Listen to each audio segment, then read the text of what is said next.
Isabelle Maréchal. Aussi pertinente que touchante. Je suis en compagnie de Varda Étienne, vous la connaissez.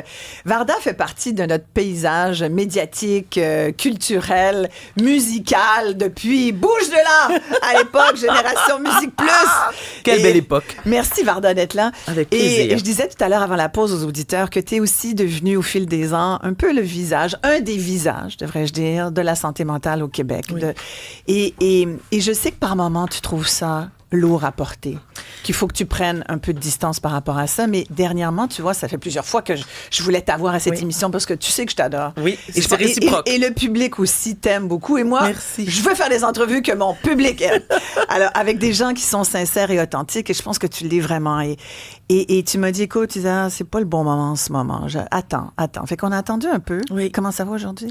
Je vais très bien. Et tant mieux. Mais tu sais, lorsque tu dis que je trouve ça un peu lourd, peut-être que, et ça c'est par moment, c'est qu'il y a eu un moment aussi, encore une fois je répète le mot, j'ai eu le besoin de sauver certaines personnes en me disant, moi j'ai le privilège d'être suivie par le même psychiatre depuis 31 ans.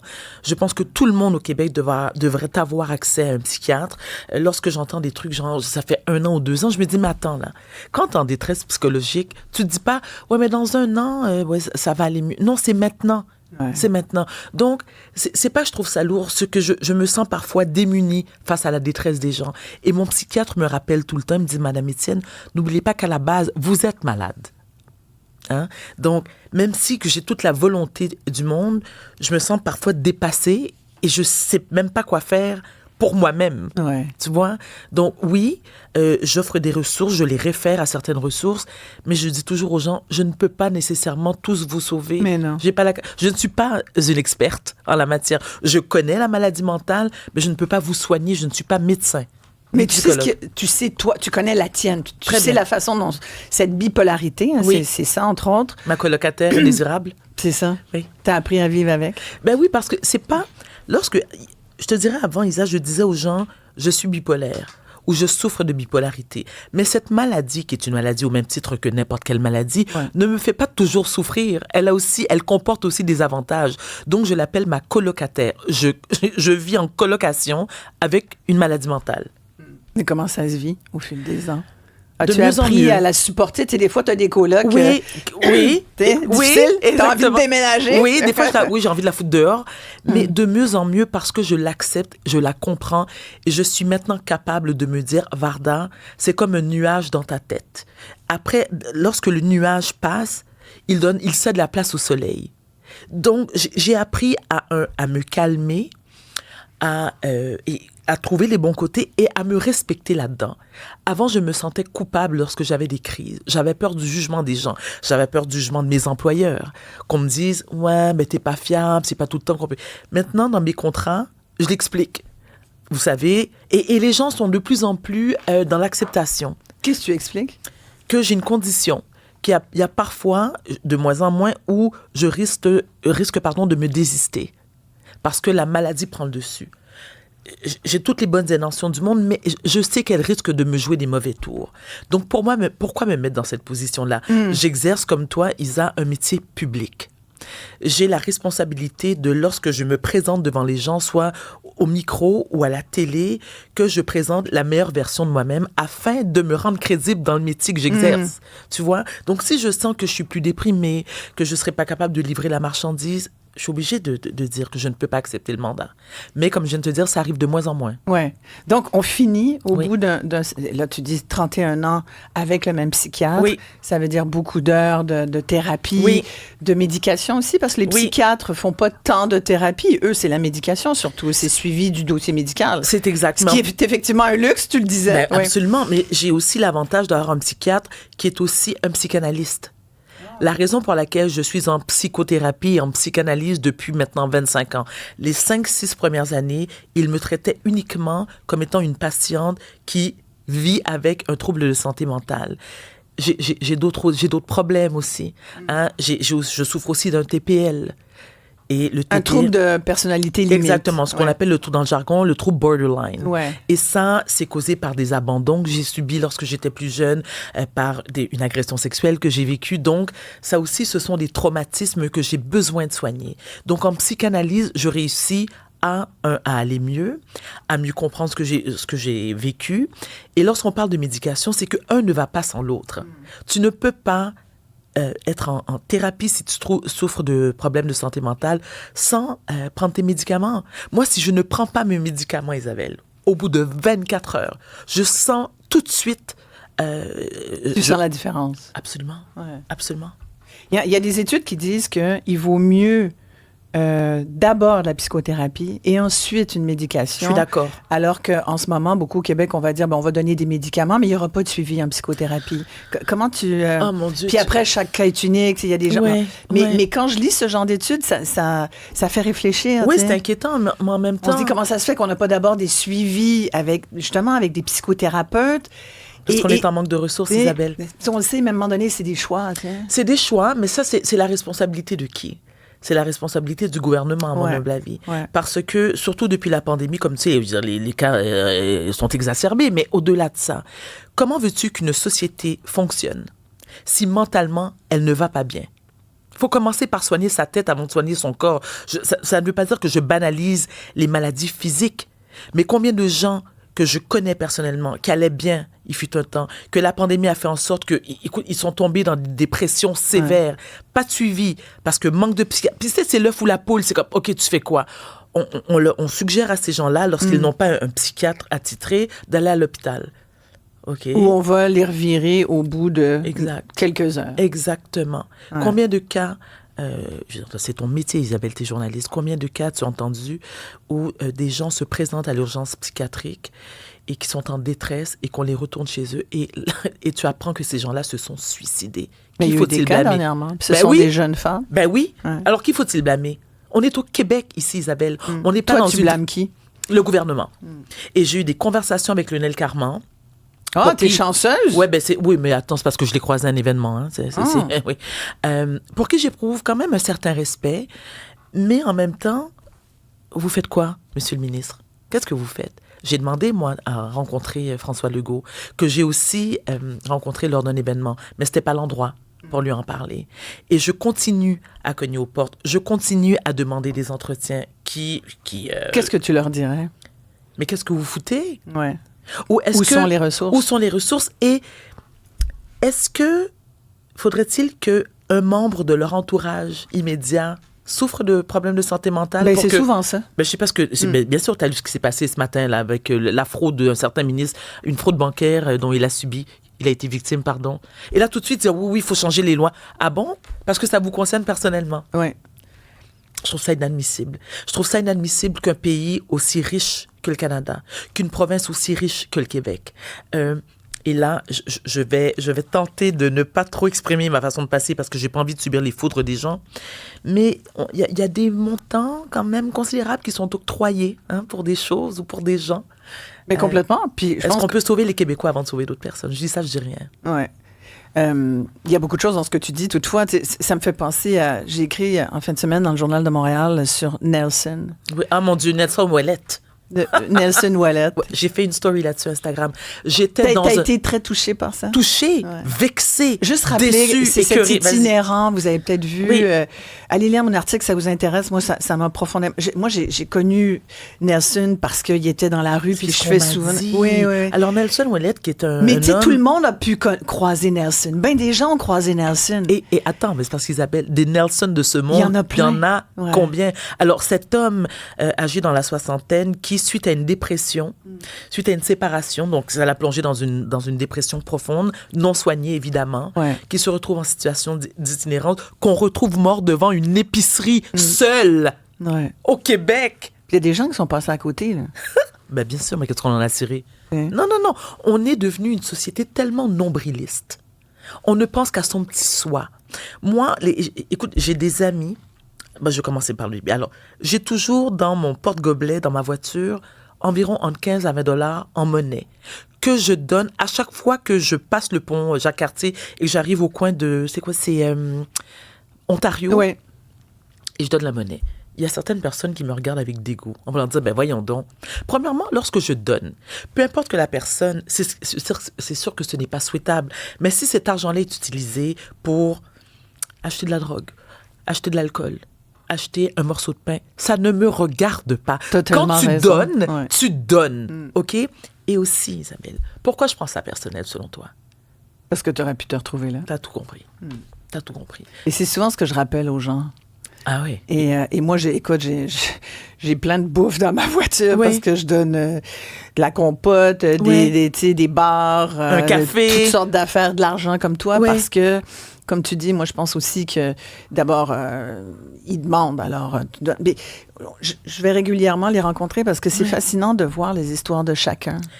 Alors, merci Et de le mentionner. chacun a une histoire. Et ce ne sont pas tous des gens qui proviennent de milieux dysfonctionnels. Il y a des gens qui ont déjà bossé, qui ont largement contribué à la société, qui ont payé des taxes. Cet été, un dessinateur industriel. J'imagine. Ouais, je suis retournée le voir, j'ai apporté un calepin avec des crayons parce que je lui dis qu'est-ce que je peux faire pour vous. Il dit ben si tu avais de quoi dessiner, j'haïrais pas ça. J'imagine. Et il dessinait dans un parc. Tu sais, il dérangeait personne là, il crachait pas, il faisait pas peur aux enfants parce que là, tu sais, les itinérants font peur à nos enfants. Ils sont pas tous Est-ce des qu'on peut toxicomanes, hein? expliquer aux enfants aussi? Est-ce qu'on peut avoir ce genre de... Voilà. Pourquoi il y a des itinérants dans la vie? Moi, j'aimerais C'est savoir exact. qu'est-ce qu'on dit à nos enfants? Qu'est-ce que ça dit de nous, Varda? Ça dit, comme je te disais tout à l'heure, Isabelle, que nous sommes devenus Insensibles. insensibles. Et tu vois, Mais c'est pire que ça, même. Ben oui, absolument. Mais tu viens de donner l'exemple que tu as apporté un calepin à cet homme avec des crayons et à quel point que ça lui a fait du bien.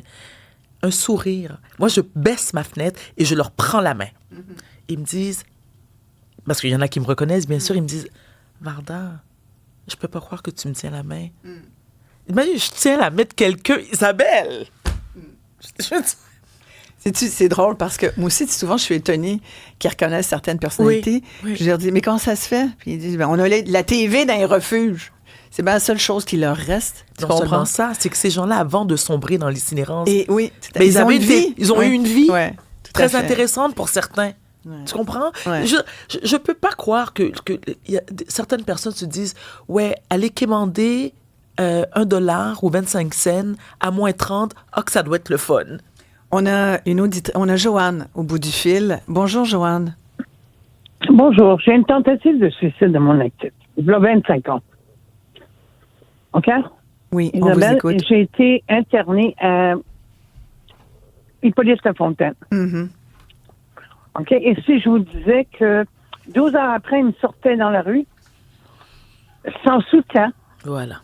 sans aide, et sans m'adresser nulle part. C'est inadmissible. Aujourd'hui, comment allez-vous, Joanne? On parle de 25 ans en arrière. J'ai eu 2 tentatives de suicide Depuis. Isabelle. Ah, C'est une aberration. C'est une aberration.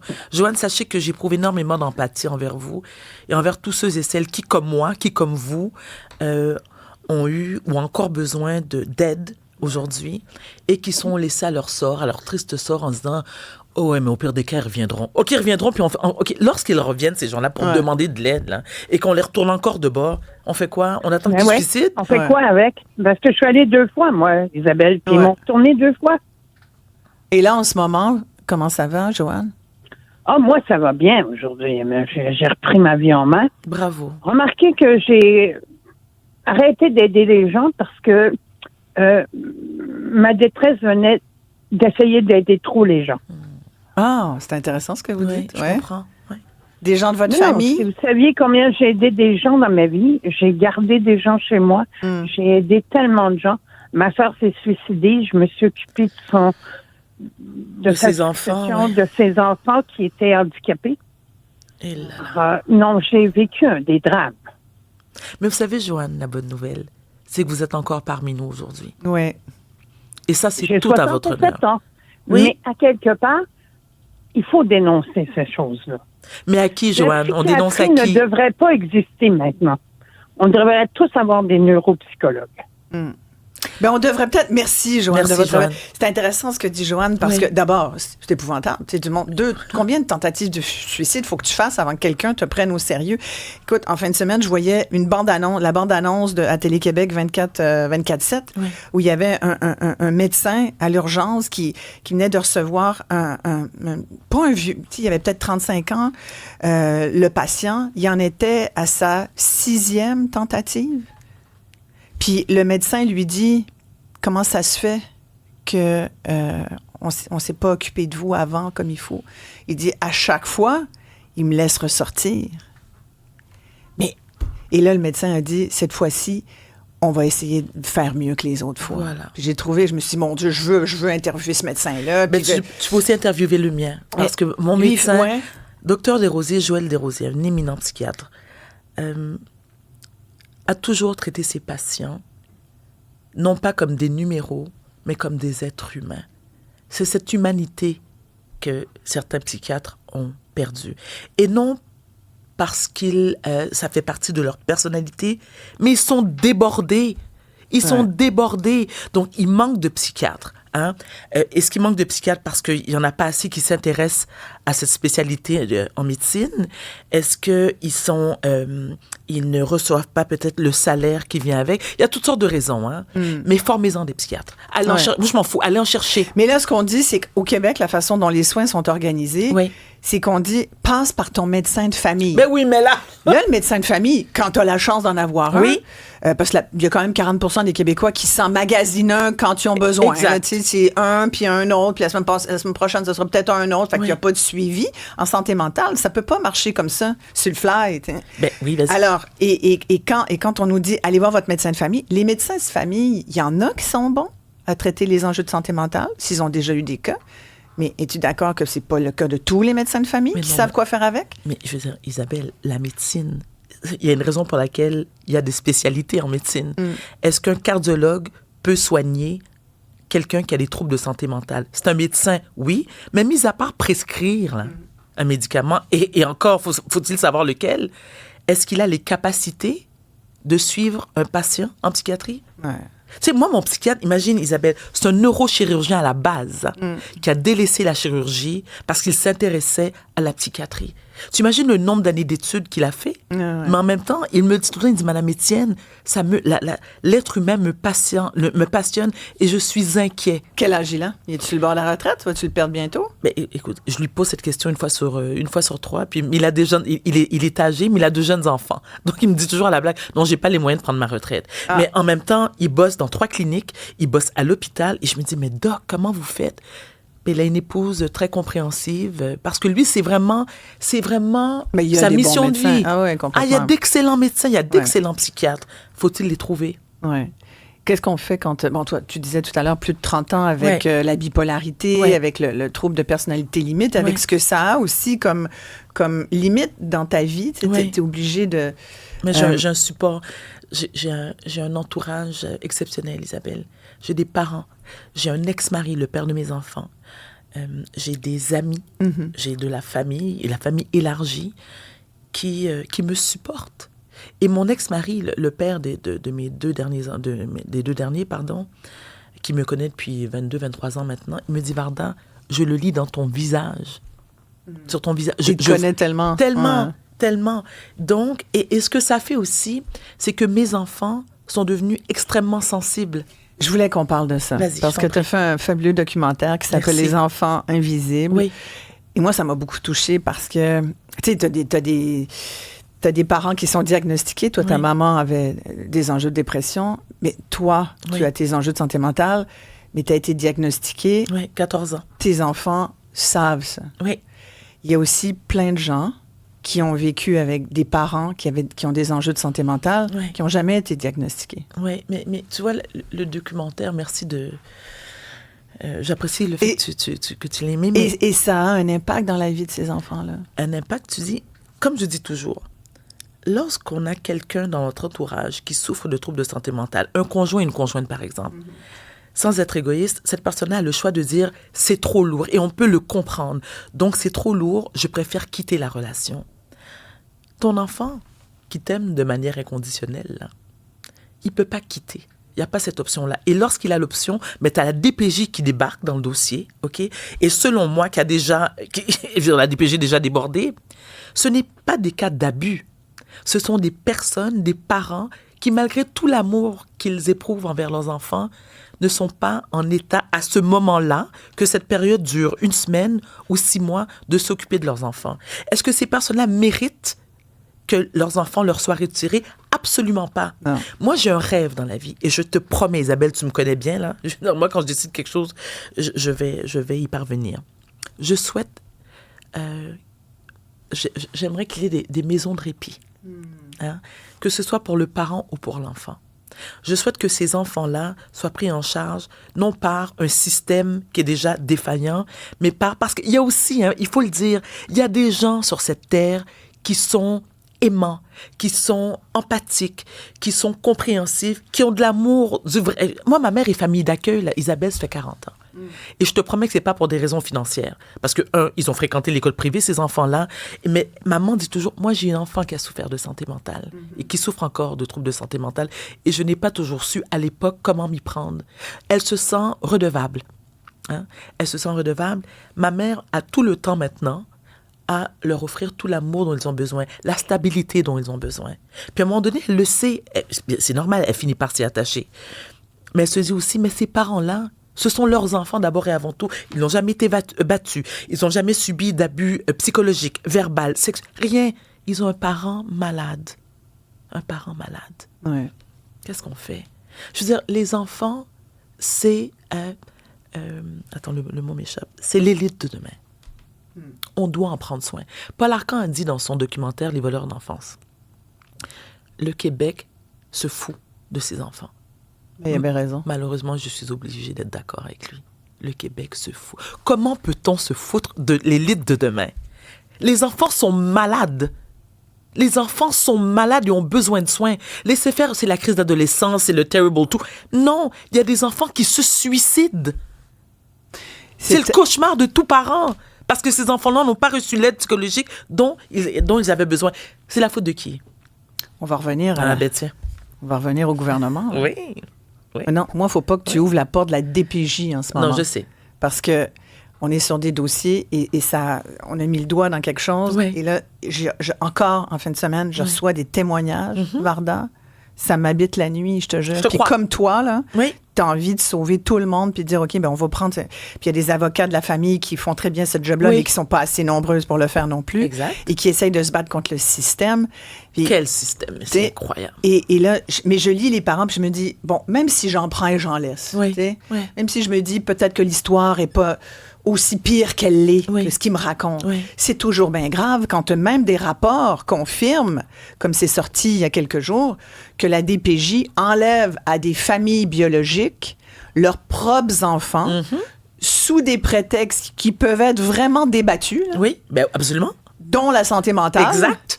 Pour les donner à des familles d'accueil. Fait que, tu sais, j'y pensais au titre du documentaire de Paul Arcand, Les voleurs d'enfants. Oui. Puis je me suis dit, coudonc, c'est-tu le gouvernement aujourd'hui qui est le voleur d'enfants? Oui. Et moi, j'assume complètement le oui que je viens de... Oui. Oui. Mais t'en connais, toi, des gens qui sont dans des histoires comme ça aussi? Je te rappelle que ma mère est famille d'accueil depuis 40 ans, Isabelle.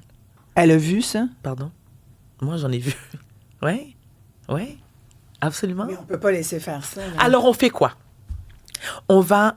Moi, ce que je nous reproche, Mais c'est peuple terrible. québécois, Ouais. oui, ce que je nous reproche, et Dieu seul sait que je suis une fière Québécoise née ici, en plus, c'est que on manque parfois de courage pour aller manifester. Il faut descendre dans les rues. Il faut. D'autres pays le font. Quand même qu'on irait dans les rues pour ça, là, je veux dire. Alors, on fait... D'abord, Alors, faut premièrement, boycotter. combien de personnes vont y aller? Ben, alors, il faut commencer On par est ça. tellement bien dans notre petit bonheur tranquille, Ben, c'est tant que ça nous touche pas, tu comprends? Ben, bien sûr. Tant que ça nous touche pas. Je veux dire, je reviens encore avec le terme nombriliste. On est dans une société extrêmement individualiste. On se fout de ce qui se passe chez le voisin. On est beaucoup plus préoccupé par la voiture que le voisin conduit, hein, pour voir si on peut accoter ça. Tellement vrai. Il nous reste quelques minutes. Parlons de la diva de Brossard. La Parce que fausse là- diva. Je suis une diva sans... Attends, mais tu sais que je m'auto-proclame. Je m'auto-proclame. Et ça avec beaucoup d'autodérision. Non, mais gars, il y a plein de gens. Il y a Laurent, il faut que je te lise quelqu'un. Je t'en prie. Laurent, merci Varda, ne lâchez pas. Merci pour ce que vous faites. Merci. C'est gentil. Et écoute, il y a un autre auditeur qui dit notre diva favorite. Un autre qui dit on aime tellement Varda, une femme authentique. Merci. Saluez-la pour nous, vos auditeurs, avec tellement de plaisir. Mais c'est vrai merci. que tu dis, écoute, je ris tellement de tes. D'abord, tu fais, je te suis sur les réseaux sociaux. Écoute, il y a plein de gens, t'as près de 100 000 abonnés maintenant. T'es une 80. influenceuse. Ben là, j'aime pas Écoute, le terme, mais tu vois, si j'influence les... Alors, non, je vais le prendre, le terme influenceuse. Prends-le donc. Je vais le prendre. Il y en a qui le prennent à moins que ça, là. C'est-à-dire Prends-le. que, moi, j'ai trouvé, je le fais aussi égoïstement pour aller bien. Ben, on a le droit. Tu vois, moi, je dis, je suis une diva sans opéra. Je suis pas Maria Callas, je suis pas Joséphine Baker, je suis pas Grace Jones, je suis Varda Étienne, une matante de brossard qui va au Costco. T'es pas une matante. Je suis une matante diva. Pourquoi t'es une matante? Pourquoi tu dis que t'es une matante? Parce que je vais avoir 52 ans. Et alors? Mais je suis une matante magnifique. Tu sais, pourquoi? Tu sais, quand les gens me disent, ah, mais t'as pas l'air d'avoir 52 ans. Alors, à 52 ans, on est supposé d'avoir l'air de quoi? Ça, tu dis c'est un complimarde. Ah, c'est un compliment. Mais lorsque je dis je suis une matante, moi, je vais mourir en banlieue. OK? Oui, j'ai Hey, des sacs... brossard, vous êtes collés sur le pont, là. Exact. Mais je porte des sacs Louis Vuitton. Ouais. Je vais aussi au Ça, Dollarama. t'assumes ça? Ah oui, complètement. J'ai travaillé pour. Oui, on est au Québec ici. On n'est pas à Cuba.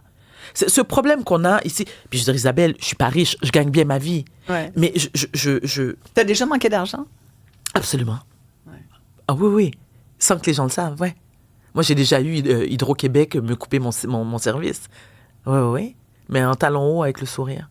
Parce que ça ne regarde pas personne. Parce que n'importe qui peut se ramasser à un moment donné dans le trou. Nous sommes des travailleuses autonomes, Isabelle. Hein? On s'entend. C'est pas tout le monde dans le bottin d'union qui gagne des millions par année. Est-ce qu'on gagne bien notre vie? Oui. Est-ce qu'on est à plaindre? Je cogne sur du bois? Non. Mais en même temps, ce que je décide de faire avec mon fric, ça m'appartient. Je n'ai jamais consommé de drogue de ma vie.